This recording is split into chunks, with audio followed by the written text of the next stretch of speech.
Hello बच्चों, good morning. कैसे हो आप सब? पढ़ाई लिखाई अच्छी तरह से कर रहे हो? तो बच्चों, आज हम लोग जो पढ़ने जा रहे हैं वो आपकी कक्षा 7 की जो ज्योग्राफी यानी भूगोल की जो पुस्तक है उसके अध्याय 2 को हम लोग देखेंगे। पिछले दिन हम लोग अध्याय 1 को देखे, उसके प्रश्नोत्तरी को भी किए। आशा करता हूँ कि आपको अच्छे ढंग से समझ आ गया होगा, और यदि आप अच्छे ढंग से नहीं समझ भी पाए हैं तो आप हमें कमेंट करें कि कहाँ पे आपको परेशानी है। मैं का प्रयास करूँगा जिससे कि आप अच्छे ढंग से समझ पाएंगे। तो देखिए, आज हम लोग अध्याय 2 हमारी पृथ्वी के अंदर, ये हम लोग पढ़ने आज जा रहे हैं। इसके बारे में हम लोग अपनी पृथ्वी के बारे में जानकारी प्राप्त करेंगे। बच्चों, हम सब पृथ्वी पर रहते हैं। हमारी पृथ्वी का जो अंदर का हिस्सा है वो कितने भागों में बटा है, इसके बारे में हम लोग जानकारी प्राप्त करेंगे। तो देखिए, हम लोग इसमें मुख्य मुख्य बातों को भी जानेंगे। हमारी पृथ्वी एक गतिशील ग्रह है। जैसा कि बच्चों आप सबों को पता है, पृथ्वी गतिशील है। पृथ्वी हर समय सूर्य के चारों ओर चक्कर लगाती रहती है, तो एक गतिशील ग्रह है। इसके अंदर एवं बाहर निरंतर परिवर्तन होता रहता है। क्या आपने कभी सोचा है कि पृथ्वी के आंतरिक भाग में क्या है? पृथ्वी किन पदार्थों से बनी है? इसी सब को आज हम लोग जानेंगे। तो जैसा कि आप सब देख पा रहे हैं, पृथ्वी का एक चित्र आप देख पा रहे हैं बना हुआ है। तो आप चित्र को ध्यान से देखिए। भूपर्पटी, स्थलमंडल, मेंटल, क्रोड मेंटल, बाह्य क्रोड, आंतरिक क्रोड, ये सारी जो हम लोग देख रहे हैं संरचना, ये पृथ्वी के अंदर का भाग है। एक प्याज की तरह पृथ्वी भी एक के ऊपर एक संकेंद्री परतों से बनी है, जैसा कि आप चित्र में देख पा रहे हैं। पृथ्वी की सतह के सबसे ऊपरी परत को हम लोग परपटी कहते हैं। यह सबसे पहली पतली परत होती है। यह महाद्वीपीय संहति में 35 किलोमीटर एवं समुद्री सतह में केवल 5 किलोमीटर तक है। ऊपर में देख पा रहे हैं परपटी सबसे ऊपरी परत है।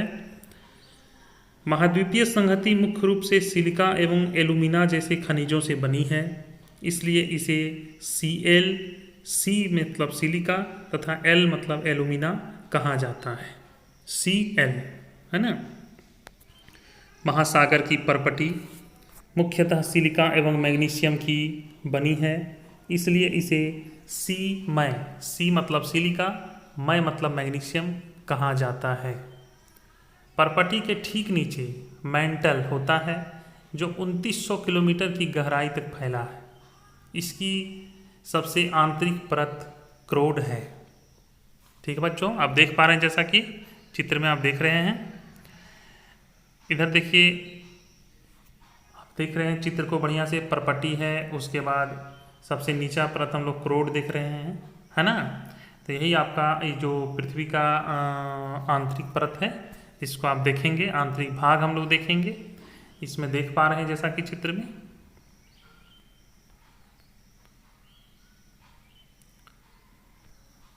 बच्चों, इसकी त्रिज्या लगभग 3500 किलोमीटर है। किसका? नीचे जो हम लोग बात कर रहे थे, देखिए ऊपर परपटी के ठीक नीचे जो मेंटल है, जो 2900 किलोमीटर की गहराई तक फैला है, तो इसकी त्रिज्या लगभग 3500 किलोमीटर है। यह मुख्यतः निकल एवं लोहे की बनी होती है तथा इसे नीफे, नी यानी निखिल और फे यानी फेरस कहते हैं। केंद्रीय क्रोड का तापमान एवं दाब काफ़ी उच्च होता है। यह आप देख लिए। आप देखिए शैल और खनिज हम लोग जाने। शैल एवं खनिज, तो ऊपर आप बच्चे समझ लिए कि जैसे कि पृथ्वी का कौन कौन सा भाग है, कौन कितना लंबा है, कौन कितना गहरा है, इसकी त्रिज्या कितनी है, इसका नामकरण कैसे किया गया है, ये सब आप अच्छे ढंग से कॉपी पर नोट कर लें, एक नोट्स तैयार कर लें, ताकि परीक्षा के समय में अगर हम चाहें तो इसको दोहरा सकते हैं, रिवाइज कर सकते हैं, अच्छे ढंग से इसको पढ़ सकते हैं, हम लोग समझ सकते हैं। देखिए अब हम लोग शैल एवं खनिज को देखेंगे। पृथ्वी की परपटी अनेक प्रकार के शैलों से बनी है। पृथ्वी की परपटी बनाने वाले खनिज पदार्थ के किसी भी प्राकृतिक पिंड को शैल कहते हैं। देखिए शैल की परिभाषा यहाँ पे दी हुई है। पृथ्वी की परपटी बनाने वाले खनिज पदार्थ के किसी भी प्राकृतिक पिंड को शैल कहा जाता है। शैल विभिन्न रंग, आकार एवं गठन की हो सकती है। मुख्य रूप से शैल 3 प्रकार की होती है। आग्नेय इग्नियस शैल, अवसादी सेडिमेंट्री शैल एवं कायांतरित मेटामॉर्फिक शैल। मुख्य रूप से शैल का प्रकार आप जान गए। मुख्य रूप से शैल के 3 प्रकार होते हैं। आप इसको साथ में लिख पा रहे हैं तो ठीक है, नहीं तो आप क्या करें, पेंसिल लेकर बैठें और को किताब में अंडरलाइन कर दें। मुख्य मुख्य बातों को आप अंडरलाइन करें, जिससे कि बाद में आपको समझने में आसानी होगी। द्रवित मैग्मा ठंडा होकर ठोस हो जाता है। इस प्रकार बने शैल को आग्नेय शैल कहते हैं। इन्हें प्राथमिक शैल भी कहते हैं। आग्नेय शैल 2 प्रकार की होती है, अंतर्भेदी और बहिर्भेदी। ठीक है, आग्नेय जो शैल है बच्चों, उनका 2 प्रकार है। एक है आपका अंतर्भेदी और एक है बहिर्भेदी। क्या आप ज्वालामुखी से निकलने वाले लावा की कल्पना कर सकते हैं? वास्तव में आग की तरह लाल द्रवित मैग्मा ही लावा है, जो पृथ्वी के आंतरिक भाग से निकलकर सतह पर आता है। जब द्रवित लावा पृथ्वी की सतह पर आता है तो यह तेजी से ठंडा होकर ठोस बन जाता है। परपटी पर इस प्रकार से बने शैल को बहिर्भेदी आग्नेय शैल कहते हैं। मतलब बच्चों, जब ज्वालामुखी विस्फोट होता है तो अंदर से, पृथ्वी के अंदर से आग की तरह जो लाल एकदम गला हुआ द्रवित मैग्मा निकलता है, जो पृथ्वी के आंतरिक भाग से निकलता है, और सतह पर आने के बाद वो धीरे धीरे धीरे धीरे ठंडा हो जाता है। और ठंडा हो जाने के बाद उससे जो शैल बनता है उसी को हम लोग क्या कहते हैं, आग्नेय शैल। इनकी संरचना बहुत महीन दानों वाली होती है। जैसे कि आप उदाहरण ले लें बेसाल्ट। दक्कन पठार बेसाल्ट शैलों से ही बना है। द्रवित मैग्मा कभी कभी भूपटल के अंदर गहराई में ही ठंडा हो जाता है। इस प्रकार बने ठोस शैलों को अंतर्भेदी आग्नेय शैल कहते हैं। आप समझ पा रहे हैं? अब बहिर्भेदी आग्नेय शैल, अंतर्भेदी आग्नेय शैल, दोनों का आप अंतर जान गए कि जब कोई ज्वालामुखी विस्फोट होता है तो उससे निकलने वाला जो द्रवित पदार्थ है लावा, वो पृथ्वी की सतह आने पर ठंडा होकर जम जाता है, और इसी को हम लोग बहिर्भेदी आग्नेय शैल कहते हैं। और कभी कभार क्या होता है, अंदर ही ठंडा होकर जम जाता है, तो इसको हम लोग क्या बोलते हैं, अंतर्भेदी आग्नेय शैल।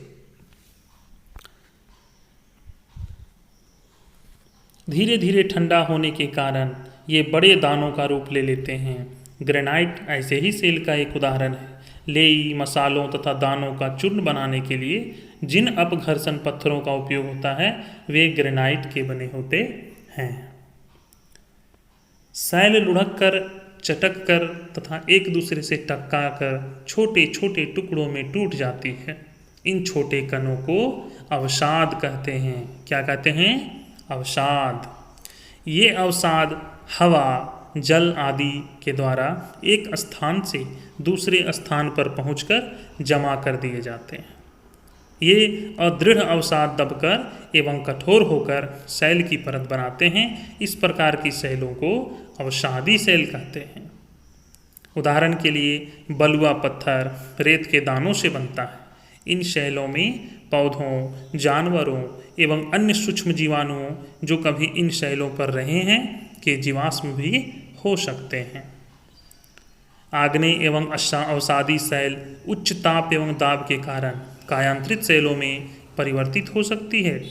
उदाहरण के लिए चिकनी मिट्टी स्लेट में एवं चूना पत्थर संगमरमर में परिवर्तित हो जाता है। समझ गए बच्चों? अवसादी सेल क्या है?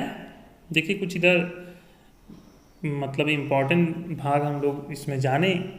बाएं साइड में आप देख पा रहे हैं, क्या आप जानते हैं पृथ्वी के आयतन का केवल 1% हिस्सा ही परपटी है। 84% मेंटल एवं 15% हिस्सा क्रोड है। जो आपको बताएं कि हमारी जो पृथ्वी है उनके आंतरिक भाग जो हैं, जैसे कि परपटी जो सबसे ऊपरी परत परपटी जिसमें हम लोग रहते हैं, उसके नीचे मेंटल और फिर क्रोड, तो जो 1% जो हिस्सा है वही परपटी है, बहुत पतली परत है। और 84% जो हिस्सा है वो मेंटल है और 15% हिस्सा जो है क्रोड है। पृथ्वी की त्रिज्या 6371 किलोमीटर है। देखिए यहाँ पे एक इम्पॉर्टेंट क्वेश्चन आया है कि पृथ्वी की त्रिज्या 6371 किलोमीटर है। नीचे उसके बाद देखिए शब्द की उत्पत्ति, इसको भी हम लोग थोड़ा जान लें। इग्नियस कहते हैं, एक लैटिन शब्द है इग्निस का, जिसका अर्थ होता है अग्नि। सेंडिमेंट्री, लैटिन शब्द सेंडिमेंटम, जिसका अर्थ होता है स्थिर। मेटामॉर्फिक, ग्रीक शब्द मेटाफोरफोस, जिसका अर्थ होता है रूप परिवर्तन। ठीक है, समझ गए आप लोग? अब एक शब्द आया था जीवाश्म।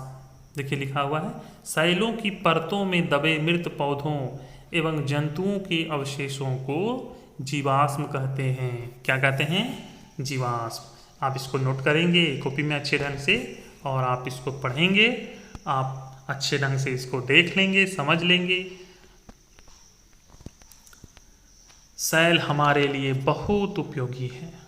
कठोर सैलों का उपयोग सड़क, घर एवं इमारत बनाने के लिए किया जाता है। आप पत्थरों का उपयोग कई खेलों में भी करते हैं, जैसे कि 7 पत्थर, चिबिड्डी या 5 पत्थर, गिट्टी आदि खेलते हैं ना। आप अपने दादा दादी, माता पिता, पड़ोसियों आदि से पूछकर अन्य खेलों की जानकारी भी प्राप्त कर सकते हैं कि और कौन कौन से खेल पत्थर से खेले जाते हैं। ठीक है, आप स्मारक देख पा रहे हैं, क्या इस स्मारकों को आप जानते हैं? एक लाल किला है जो लाल बलुआ पत्थर से बना है, और आप जो दाहिना साइड देख रहे हैं आप तो जानते हैं इसका नाम ताजमहल है, जो सफ़ेद संगमरमर का बना है। आपको जानकर आश्चर्य होगा कि किन्हीं निश्चित दशाओं में एक प्रकार की सेल चक्रीय तरीके से एक दूसरे में परिवर्तित हो जाते हैं। एक सेल से दूसरे सेल में परिवर्तन होने की इस प्रक्रिया को सेल चक्र कहा जाता है। सेल चक्र, देखिए यहाँ पे एक इम्पॉर्टेंट क्वेश्चन आया है, सेल चक्र क्या है? तो आप आंसर लिख देंगे कि एक सेल से दूसरे सेल में परिवर्तन होने की प्रक्रिया को सेल चक्र कहते हैं। आप जानते हैं कि द्रवित मैग्मा ठंडा होकर ठोस आग्नेय सेल बन जाता है। ये आग्नेय सेल छोटे छोटे टुकड़ों में टूटकर एक स्थान से दूसरे स्थान पर स्थानांतरित होकर अवसादी सेल का निर्माण करते हैं। ताप एवं दाब के कारण ये आग्नेय एवं अवसादी सेल कायांतरित सेल में बदल जाते हैं। अत्यधिक ताप एवं दाब के कारण कायांतरित सेल पुनः पिघलकर द्रवित मैग्मा बन जाती है। यह द्रवित मैग्मा पुनः ठंडा होकर ठोस आग्नेय सेल में परिवर्तित हो जाता है। मतलब बच्चों, ये जो हम अभी बताएं आपको, मैग्मा, आग्नेय सेल, अवसाद, अवसादी सेल, कायांतरित सेल, सारी प्रक्रियाओं को आप समझ सकते हैं। देखिए बगल में फिगर छपा हुआ है, सेल चक्र, यही सेल चक्र है ना। मैग्मा, आग्नेय सेल, अवसाद, अवसादी सेल और कायांतरित सेल, फिर मैग्मा। तो इसी तरह से क्या होता है, एक चक्र चलता रहता है। एक सेल जो होता है वो दूसरा सेल में बदल जाता है। इसी परिवर्तन को हम लोग सेल चक्र कहते हैं। सेल विभिन्न खनिजों से बनी होती है। खनिज प्राकृतिक रूप में पाए जाने वाले पदार्थ होते हैं जिनका निश्चित भौतिक गुणधर्म एवं निश्चित रासायनिक मिश्रण होता है। खनिज मानव जाति के लिए बहुत महत्वपूर्ण है। कुछ का उपयोग ईंधन की तरह होता है, जैसे कोयला, प्राकृतिक गैस एवं पेट्रोलियम। इनका उपयोग उद्योगों, औषधि एवं उर्वरक में भी होता है, जैसे लोहा, एल्यूमिनियम, सोना, यूरेनियम आदि। तो आप पता कर सकते हैं कि आपके राज्य में कौन कौन से खनिज पाए जाते हैं। तो आप क्या करेंगे, इसको पता करेंगे, आप जानने का प्रयास करेंगे कि आपके भी राज्य में, आप जिस राज्य में रहते हैं, आप किस राज्य में रहते हैं बच्चों, तो आप झारखंड राज्य में रहते हैं। तो आप जान सकते हैं कि झारखंड राज्य में कौन कौन से खनिज पाए जाते हैं। इसको आप जान सकते हैं कि झारखंड में कौन कौन से खनिज पाए जाते हैं। देखिए अब इसमें मुख्य मुख्य जो भी बातें आई है चैप्टर में, उसको क्या करेंगे हम लोग अंडरलाइन करके उसको रख लेंगे और उसको कॉपी पर हम उसको नोट कर लेंगे। ठीक है, मुख्य मुख्य बातें जो भी आई है उसको आप कॉपी पर नोट कर लेंगे। साथ ही साथ इसके प्रश्न अभ्यास को भी हम लोग अब करेंगे। आप अपनी कॉपी पर प्रश्न अभ्यास को जरूर लिखेंगे। पहले पाठ में भी आपको प्रश्न अभ्यास का करवाया गया है पूरा प्रश्नोत्तर, और ये दूसरा पाठ है तो इसका भी प्रश्नोत्तर करवाया जा रहा है। अभी हम लोग देखेंगे इसके प्रश्नोत्तरी को, साथ ही साथ अभी हम लोग देखेंगे, है ना, कि पृथ्वी की 3 परतें क्या है। आपको बताई गई ना पृथ्वी की 3 परतें कौन कौन सी है, परपटी, मेंटल, क्रोड, बताएगा ना। शैल क्या है वो भी बताया गया आपको। मुख्य मुख्य बातें जो हम लोग अंडरलाइन किए हैं वही सारे बात यहाँ प्रश्न में है। तो चलिए अब हम लोग प्रश्नोत्तर की ओर बढ़ते हैं और प्रश्नोत्तर करते हैं। साथ ही साथ आप क्या करेंगे, वीडियो को रोक रोक कर आप उसको कॉपी में ज़रूर से ज़रूर कर लेंगे। बच्चों आपकी पढ़ाई बाधित नहीं हो, इसलिए हम लोग ऑनलाइन प्रयास कर रहे हैं। इस तरह से आपको वीडियो भेज रहे हैं ताकि आप अच्छे ढंग से पढ़ें, समझें और आपकी पढ़ाई किसी भी प्रकार से न रुके। चूँकि अभी विद्यालय बंद है, आप विद्यालय में आकर हमसे तो पढ़ नहीं पा रहे हैं, इसलिए हम लोग ऑनलाइन पढ़ाई अभी कर रहे हैं। तो देखिए बच्चों अब हम लोग प्रश्न अभ्यास, ठीक है बच्चों, तो अब हम लोग देखेंगे प्रश्न अभ्यास को। तो आपका पहला प्रश्न है, पृथ्वी की 3 परतें क्या हैं। आपको बताया गया है बच्चों, अभी तुरंत मैंने बताया है कि पृथ्वी की 3 परतें हैं, भूपर्पटी, मेंटल और क्रोड। आसान है ना, अभी आपको बताए थे जो फिगर बना हुआ था। देखिए प्रश्न 2 है, शैल क्या है। शैल क्या है, इसका उत्तर हम लोग करेंगे, पृथ्वी की परपटी बनाने वाले खनिज पदार्थ के किसी भी प्राकृतिक पिंड को शैल कहते हैं। शैलें विभिन्न रंग, आकार एवं गठन की हो सकती है। प्रश्न 3 देखिए, 3 प्रकार की शैलों के नाम लिखें। तो 3 प्रकार की शैलें कौन कौन सी है। पहला है आग्नेय शैल, दूसरा है अवसादी शैल और तीसरा है कायांतरित शैल। 3 प्रकार की शैल है, ठीक है, आग्नेय शैल, अवसादी शैल और कायांतरित शैल। 3 प्रकार के शैल हम लोग जान गए।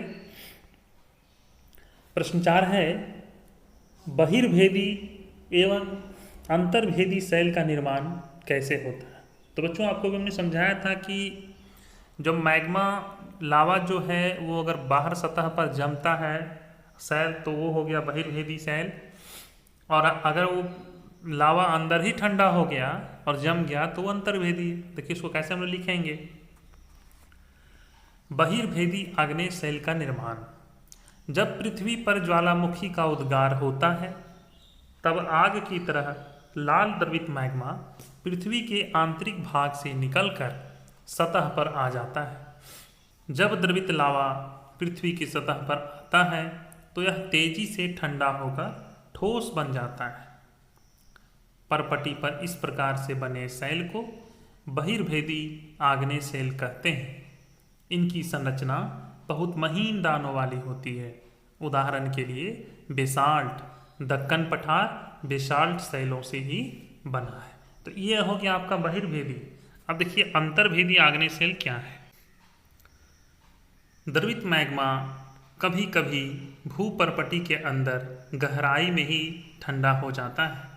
इस प्रकार बने ठोस शैलों को अंतर्भेदी आग्नेय शैल कहते हैं।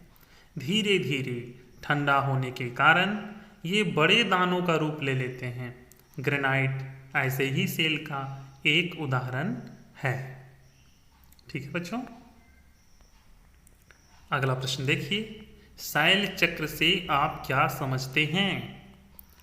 तो इसका आंसर आप देंगे, एक शैल से दूसरे शैल में परिवर्तन होने की प्रक्रिया को शैल कहते हैं। अगला प्रश्न है, शैलों के क्या उपयोग हैं? तो हम लोग इसका आंसर देंगे, शैलों के उपयोग, पहला है, शैलों से कई दुर्गों किलों का निर्माण किया जा चुका है तथा भवन निर्माण में भी ये सहायक होते हैं। दूसरा, सड़क निर्माण में सहायक होते हैं। तीसरा, विभिन्न खेलों में उपयोग किए जाते हैं। ऐसे और अन्य भी आप उपयोग दे सकते हैं। कायांतरित शैल क्या है? आग्नेय एवं अवसादी शैल उच्च ताप एवं दाब के कारण कायांतरित शैलों में परिवर्तित हो सकती है। उदाहरण के लिए चिकनी मिट्टी स्लेट में एवं चूना पत्थर संगमरमर में परिवर्तित हो जाता है। बच्चों आप देख पा रहे हैं, जितने भी प्रश्न हैं आपको जो मैंने अंडरलाइन करने बोला गया था, वही अंडरलाइन किए हुए मुख्य मुख्य बातों से यहाँ प्रश्न बना है, जिसको आप आसानी से आंसर कर सकते हैं। सही उत्तर पर चिन्ह लगाना है। पहला है, द्रवित मैग्मा से बने शैल। अब आपको 3 ऑप्शन यहाँ दिया जा रहा है, एक है आग्नेय, एक है अवसादी और अगला है कायांतरित। तो कौन सा सही है? तो द्रवित मैग्मा से बने शैल को आग्नेय शैल कहते हैं। दूसरा है, पृथ्वी की सबसे भीतरी परत। सबसे भीतरी परत क्या है? क्रोड। क्या है? क्रोड। सोना, पेट्रोलियम एवं कोयला किसके उदाहरण हैं? शैल के, खनिज के और जीवाश्म के। तो ये जीवाश्म के उदाहरण हैं, या खनिज के हैं या शैल के हैं, तो हम लोग इसको खनिज कहेंगे। अगला है, शैल जिसमें जीवाश्म होते हैं। शैल जिसमें जीवाश्म होते हैं तो उसको हम लोग अवसादी शैल बोलेंगे, कायांतरित शैल बोलेंगे, आग्नेय शैल बोलेंगे। क्या बोलेंगे? तो उसको हम लोग अवसादी शैल बोलेंगे। आपका इस ऑप्शन में अवसादी शैल वाला ऑप्शन सही है। पृथ्वी की सबसे पतली परत क्या है? अभी मैंने आपको बताया था बच्चों, कि पतली परत क्या है? परपट्टी, जिसमें हम लोग रहते हैं, है ना। अब देखिए, दोनों स्तंभों को मिलाना है, सही जोड़ा बनाना है। देखिए,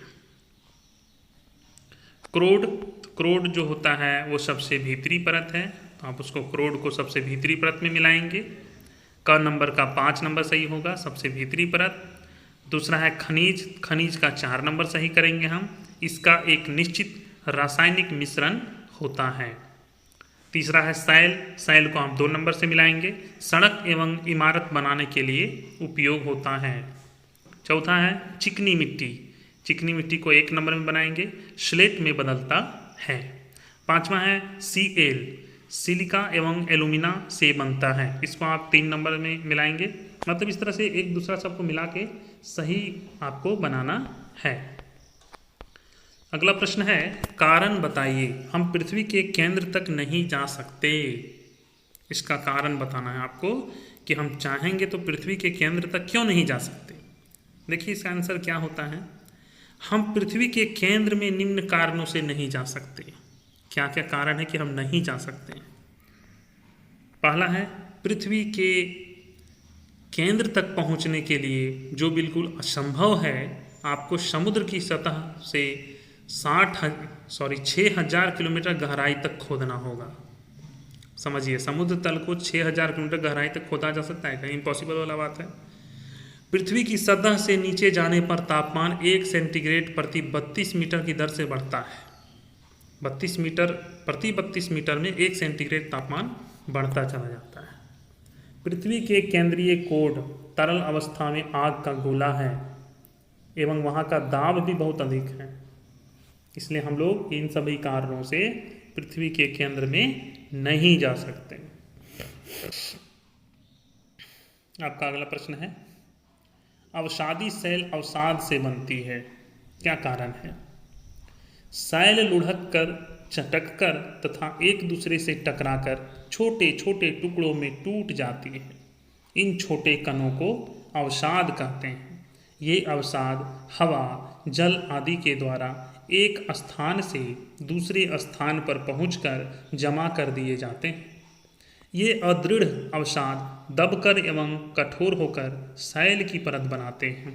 इस प्रकार की शैलों को अवसादी शैल कहते हैं। उदाहरण के लिए बलुआ पत्थर रेत के दानों से बनता है। इन शैलों में पौधों, जानवरों एवं अन्य सूक्ष्म जीवाणुओं जो कभी इन शैलों पर रहे हैं के जीवाश्म भी हो सकते हैं।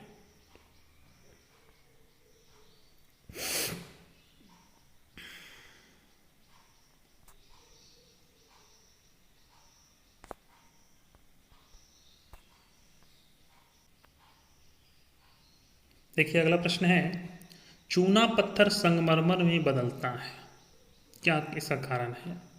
चूना पत्थर एक अवसादी शैल है।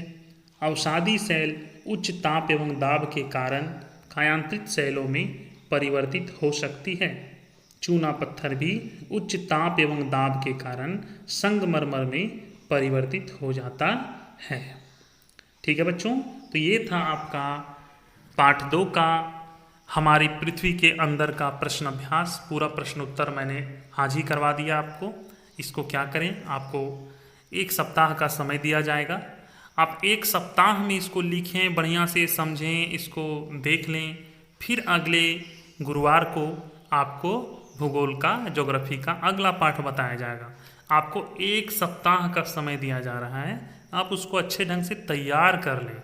बच्चों नहीं कर पाएंगे तो आपको परेशानी होगी ना, क्योंकि आप स्कूल तो बंद है, आप स्कूल आएंगे नहीं तो कैसे करेंगे। इसलिए सभी प्रश्नोत्तरी को आप करें, कॉपी में अच्छे ढंग से करें, है ना। वीडियो को बीच बीच में रोक लें और स्क्रीनशॉट भी ले सकते हैं। इस तरह से आप कर सकते हैं। ठीक है, ठीक है बच्चों, अगर मेरा वीडियो आज का मेरा पढ़ाने का आपका वीडियो अच्छा लगा होगा तो आप मेरे वीडियो को लाइक करें और अच्छे ढंग से उसको देखें। कहीं कोई प्रश्न हो तो आप कमेंट, एक कमेंट बॉक्स होता है उसमें आप लिखें और हमको भेज दें यूट्यूब में, जिससे कि मैं उस कमेंट में आपके प्रश्नों का जवाब दे पाऊँगा। ठीक है बच्चों, कुछ दिन के बाद मैं लाइव आकर आप लोगों को यूट्यूब में पढ़ाऊँगा। अच्छे ढंग से आप मेरे हमसे प्रश्न भी करेंगे और आप आंसर भी प्राप्त करेंगे। ठीक है बच्चों, मिलते हैं फिर नेक्स्ट वीडियो में। तब तक के लिए आप अच्छे ढंग से रहें, स्वस्थ रहें।